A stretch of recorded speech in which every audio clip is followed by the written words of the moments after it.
A. Batasan IPM. Satu, pengertian Indeks Pembangunan Manusia. IPM atau Human Development Index adalah pengukuran perbandingan dari harapan hidup, nilai hidup, pendidikan, dan standar hidup. IPM menjelaskan bagaimana penduduk dapat mengakses hasil pembangunan dalam memperoleh pendapatan, kesehatan, pendidikan, dan sebagainya.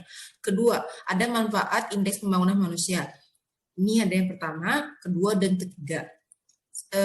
Yang ketiga ada komponen indeks pembangunan manusia. Menurut UNDP, indeks pembangunan sumber daya manusia dapat ditentukan menggunakan ukuran kuantitatif yang disebut HDI atau Human Development Index.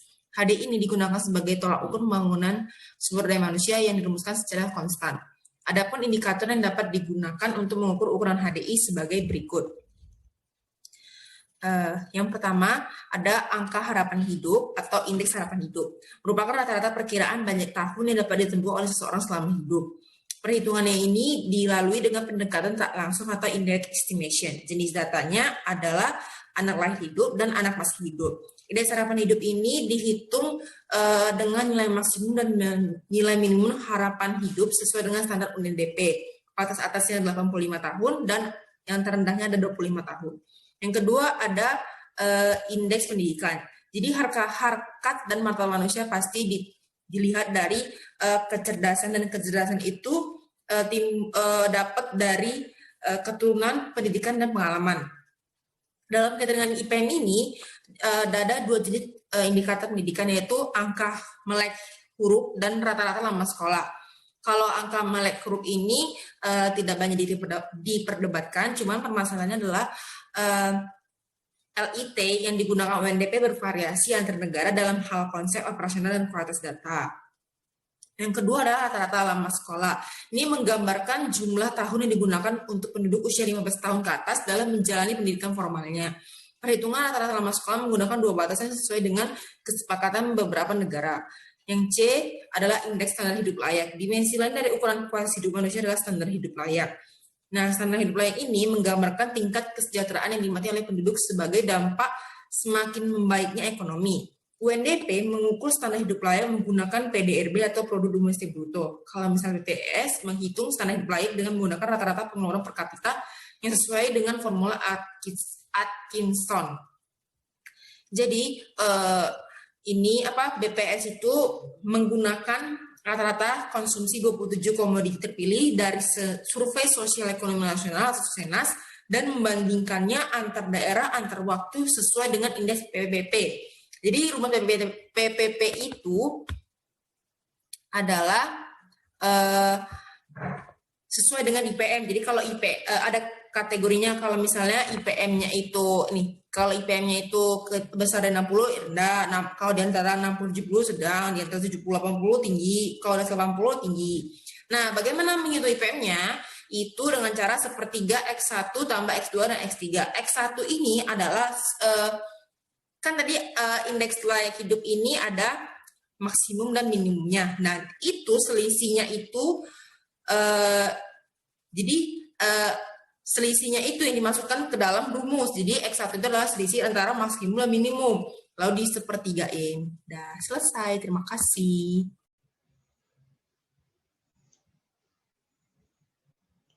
Baiklah, di sini saya akan menjelaskan tentang determinan indeks pembangunan manusia. Indeks pembangunan manusia merupakan tolak ukur dalam pencapaian pembangunan manusia yang lebih berkualitas. Ada 3 dimensi dasar sebagai acuan untuk mengukur indeks pembangunan manusia, yang meliputi umur yang panjang dan hidup yang sehat, pengetahuan, dan standar hidup yang layak. Indeks pembangunan manusia di kawasan Asia Pasifik mengalami kemajuan yang dramatis, tak terkecuali Indonesia. Indeks pembangunan manusia Indonesia untuk tahun 2019 adalah 71,92, yang menempatkan Indonesia dalam kategori manusia yang tinggi. Peningkatan IPM memposisikan Indonesia berada di peringkat 6 ASEAN dan 111 di dunia dari 189 negara. Peningkatan IPM juga diikuti seluruh provinsi di Indonesia. Namun, jika dilihat dari IPM di 34 provinsi di Indonesia, masih mengalami perbedaan yang signifikan. Persebaran laju persentase IPM di Indonesia belum merata. DKI Jakarta merupakan satu-satunya provinsi yang memiliki IPM yang berstatus sangat tinggi, yaitu sebesar 80,76% pada tahun 2019. Sementara terdapat 22 provinsi yang berada pada status tinggi, sedangkan provinsi dengan status sedang atau berada di bawah indeks 70 berjumlah 11 provinsi.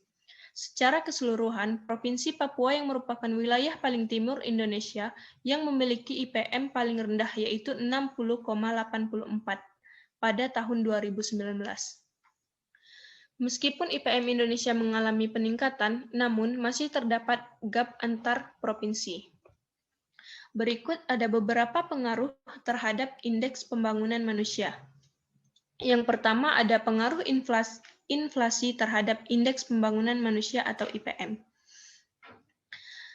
Berdasarkan hasil estimasi data panel menunjukkan bahwa variabel inflasi berpengaruh negatif dan signifikan terhadap IPM di Indonesia.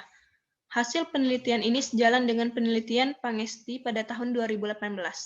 Pengaruh inflasi terhadap IPM berslope negatif artinya ketika inflasi turun akan menyebabkan IPM meningkat. Untuk dapat meningkat IPM di Indonesia, maka tingkat inflasi harus dapat terkendali. Yang kedua, ada pengaruh kemiskinan terhadap indeks pembangunan manusia. Hasil estimasi menunjukkan bahwa kemiskinan tidak berpengaruh terhadap IPM di Indonesia. Hasil penelitian bertentangan dengan teori dan penelitian terdahulu. Kemiskinan tidak berpengaruh terhadap IPM Indonesia, dikarenakan berdasarkan data penurunan persentase kemiskinan di Indonesia tidak merata dan mempunyai banyak outlier. Untuk variabel kemiskinan dalam jangka pendek tidak memberikan pengaruh yang signifikan. Hal ini disebabkan karena terjadinya kenaikan harga barang yang berakibat menurunnya tingkat pengeluaran per kapita ketika tingkat kemiskinan menunjukkan penurunan. Yang ketiga adalah pengaruh pengangguran terhadap indeks pembangunan manusia. Pengangguran berpengaruh negatif dan signifikan terhadap IPM di Indonesia. Ketika pengangguran turun, maka akan meningkatkan IPM di Indonesia. Penelitian ini membantah penelitian Arisman pada tahun 2018 yang menyatakan bahwa pengangguran memiliki pengaruh yang positif dan tidak signifikan terhadap IPM.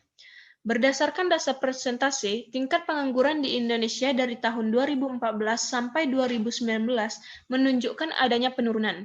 Artinya, hasil penelitian ini terbukti bahwa variabel pengangguran berpengaruh terhadap peningkatan IPM di Indonesia selama periode Presiden Joko Widodo dari tahun 2014 sampai 2019. Selanjutnya adalah pengaruh pertumbuhan ekonomi terhadap indeks pembangunan manusia atau IPM. Hasil estimasi menunjukkan bahwa pertumbuhan ekonomi berpengaruh negatif dan tidak signifikan terhadap IPM di Indonesia.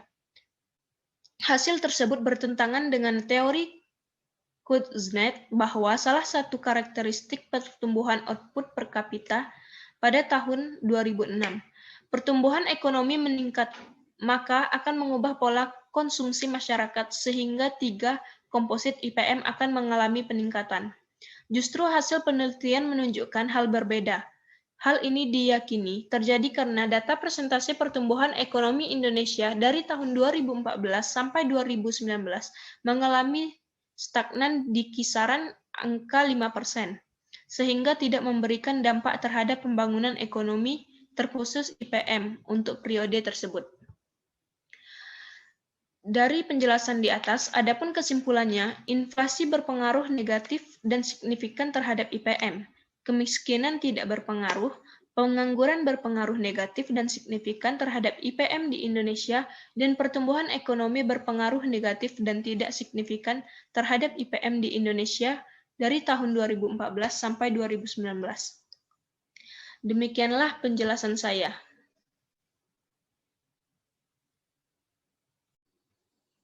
Baiklah, di sini saya akan menjelaskan perkembangan IPM di Indonesia.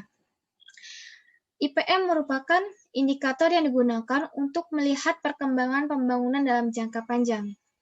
Untuk melihat kemajuan pembangunan manusia, terdapat dua aspek yang perlu diperhatikan, yaitu kecepatan dan status pencapaian. Pada perkembangan IPM, pada tahun 2010 hingga 2019, secara umum, pembangunan manusia Indonesia terus mengalami kemajuan selama periode 2010 hingga 2019.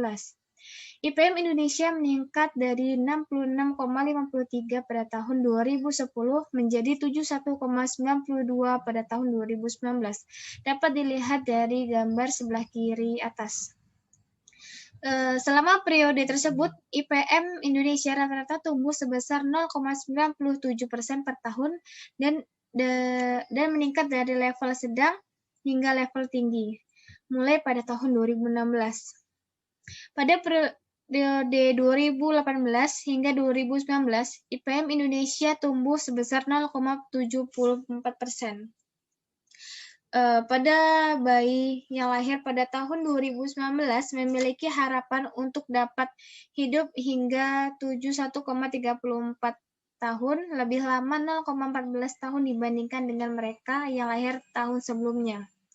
Untuk anak-anak pada tahun 2019 yang berusia 7 tahun memiliki harapan dapat menikmati pendidikan selama 12,95 tahun.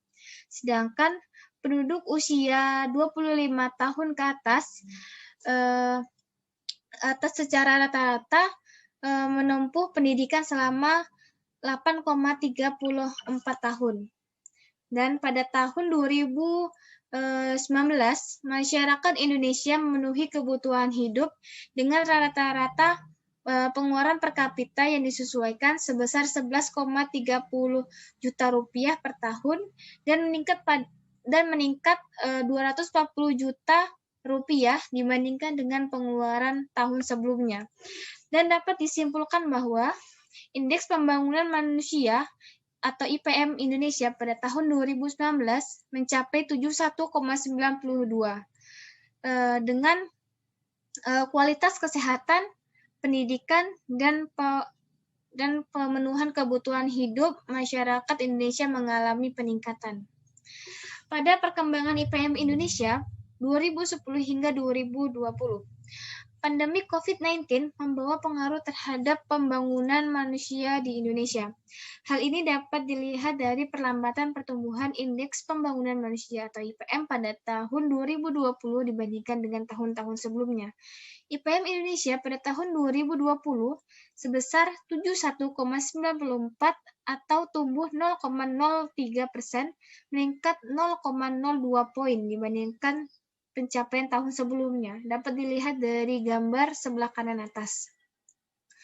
Hal ini karena perlambatan pertumbuhan IPM pada tahun 2020 sangat dipengaruhi oleh turunnya rata-rata pengeluaran per kapita yang disesuaikan. Indikator ini turun dari 11,30 juta rupiah pada tahun 2019 menjadi 11,01 juta rupiah pada tahun 2020. Dari sisi pendidikan, pada tahun 2020, anak-anak berusia 7 tahun memiliki harapan dapat menikmati pendidikan selama 12,98. Sedangkan pada sisi kesehatan, bayi yang lahir pada tahun 2020 memiliki harapan untuk dapat hidup hingga 71,47 tahun, lebih lama 0,13 tahun dibandingkan dengan mereka yang lahir pada tahun sebelumnya.